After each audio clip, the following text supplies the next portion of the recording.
If it isn't the woman who put the horror back in horrible. You're insane! Hey everybody, Roger here. Oh, camera looks weird. Just wanted to go ahead and talk about something funny. Michael Wolff, the author of Fire and Fury, the Trump expose, the book that exposes Trump supposedly, based off of a lot of opinions and supposed interviews and recorded conversations that everybody in the left field and a lot on the right, everybody everywhere, all around, who just want Trump to go down for whatever reason, was gaining traction. #1 book bestseller on all these platforms. So anyways, he's making waves. He's going and doing all these interviews on television as well. And I'm going to go in and point out a couple of them. And we'll end it with the Mika Brzezinski one that just happened. So he started off, okay, I don't even know where he started. He's done so many interviews, it's kind of funny. So if anybody who doesn't know who Michael Wolff is or what he's doing, he's kind of a weird-ass journalist. Doesn't have a lot of integrity. He obviously probably doesn't even tell the truth. Probably doesn't have recordings. If he did, to fulfill his reputation, he'd probably let those come out. I don't understand why he's not. So anyways, he's basically, he's the one that Hillary Clinton in the Grammys was quoting, "Oh, I sleep with a burger in my fucking ass, because I'm afraid people are going to poison me," or whatever. But I think the Dems want everything in this supposed I don't even know what the right word is. Word exposes Trump, whatever. Everybody wants it to be true, and everybody right now who actually has read this book and was believing it and was running on the hype of it, trying to expose Trump and make him look bad, are now themselves looking like fools. It's just kind of funny. Anyway, so he's on the Colber Show, and Stephen Colber is kind of asking some pretty good questions. I'm surprised. I'm not a fan of Colber anymore. I was back when I was in my 20s. I'm 40 now, and I kind of see past a lot of his bullshit. There was a funny part where he had asked, "Why don't you just release the tapes, or why don't you cite your sources and stuff?" Because I like making jokes off of things that I know are pretty credible. I have to laugh at that because that's not even true. Stephen Colber will run with anything, but good for him on asking that question.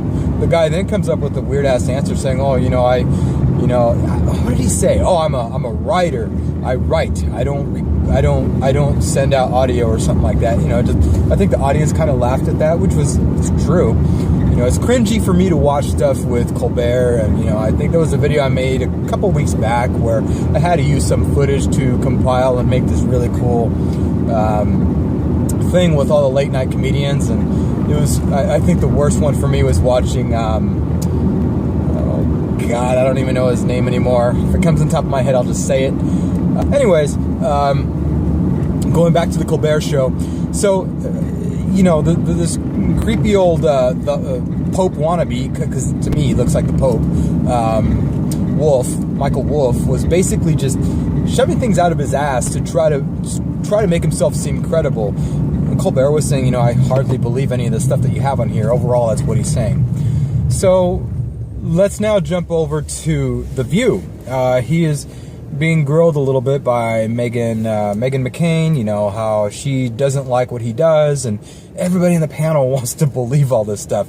Meghan McCain's not having it. Meghan McCain is like, you lambasted my dad, you made him look bad, yada yada yada. Well, her dad makes himself look bad, especially with his associations and the things that he does, taking private flights to who knows where. Anyways, So stuff on there happens, where she's not trusting his credibility either, and he's still trying to defend himself. Now we come full circle. Sorry, I'm not going to touch much on that one because that's really not that important at this point. But now we're going to go full circle, and now we land to today.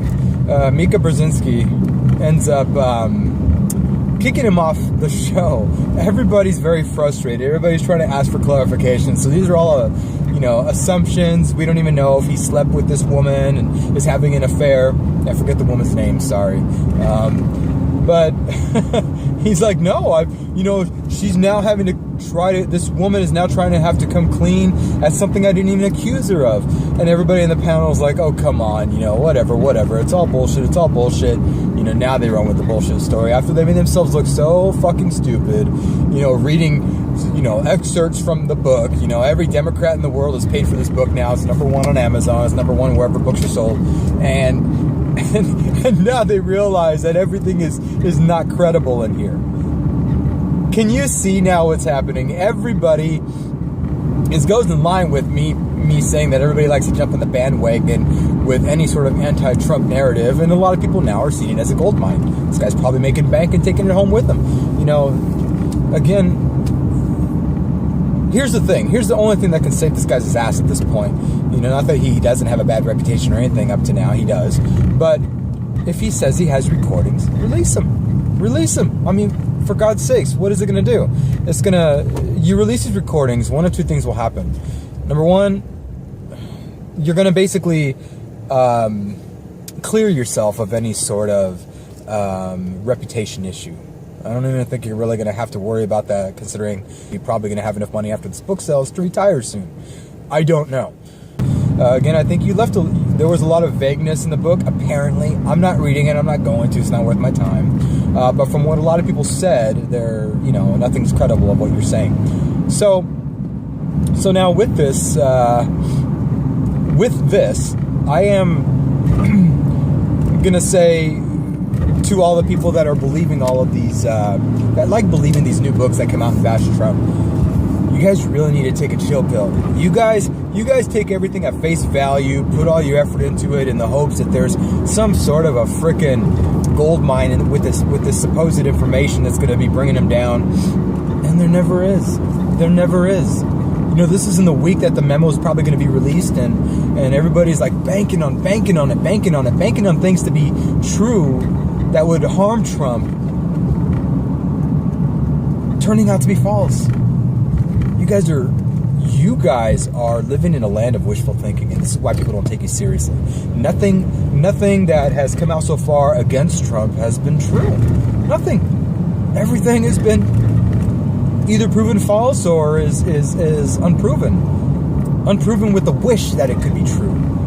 I remember seeing a lot of comments on. There was one, and this I forget what video it was, and I'll try to find the comments if she hasn't deleted them already on a YouTube video, where this girl kept saying, "All I want for Christmas is a Trump impeachment," and I'm like, "Well, you're not going to get that because there's no impeachable offense at this point." And even if he would still be a president. So she just kept going with narrative after narrative. And then after a while, though, you start realizing that, it's a waste of time to even be debating with these people or trying to convince them. Some people are living in fantasy land, and that's what's going on right now, and everybody in the Grammys made themselves look like fools. Number one, partly because they couldn't read. And number two, Hillary Clinton's trying to make a comeback with some disses and stuff, and yet now she's made to look like a fool again. Not that she didn't that day, but she did. We have people everywhere in the left just wanting Trump's demise, left or right or whatever. They're shitting bricks right now. Now they're trying to say that the memo has been edited from, and it will lose credibility. They're doing everything to save face, and I think that's part of the reason why Nancy Pelosi was biting her own teeth out of her mouth during the Trump's first State of the Union. In the audience, her teeth were going everywhere in her mouth. She probably had to buy a new pair. She's probably preoccupied with thinking about what's in the memo and just knowing that it's going to be the downfall of a lot of things. So again, all this is kind of adding up. Everybody has stories about Trump, but nobody has facts. Everybody has things that they want to have be true, but they're not. And you got to stop with this. Stop it!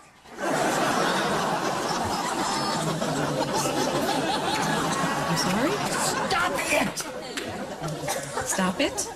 Yes, S-T-O-P, new word, I-T. So, what are you saying? Stop with it. I mean, you're making yourselves look like idiots. I don't know. Maybe I feel sorry for you guys. Maybe I don't. I think that you guys need to chill out for a minute. Really take the time to absorb things. I might be late in delivering my videos, like a day late at times when news comes out, but it's because I like to check my sources, and I'm a busy man with my job, with other things that I do outside of work as well.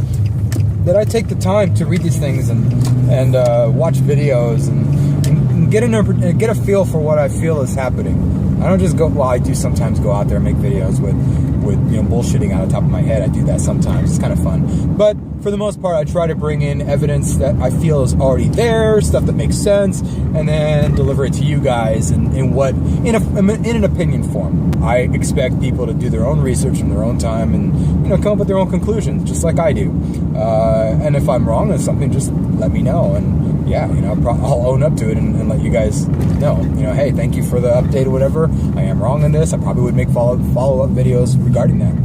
Anyways, what are you guys' thoughts on all of this whole Michael Wolff Fire and Brimstone book, whatever the fuck you called it? Yeah, I'd like to know your guys' take. All right, you guys have a good one. Bye. Is that all you've got? Because I'm getting bored. That is how you do it.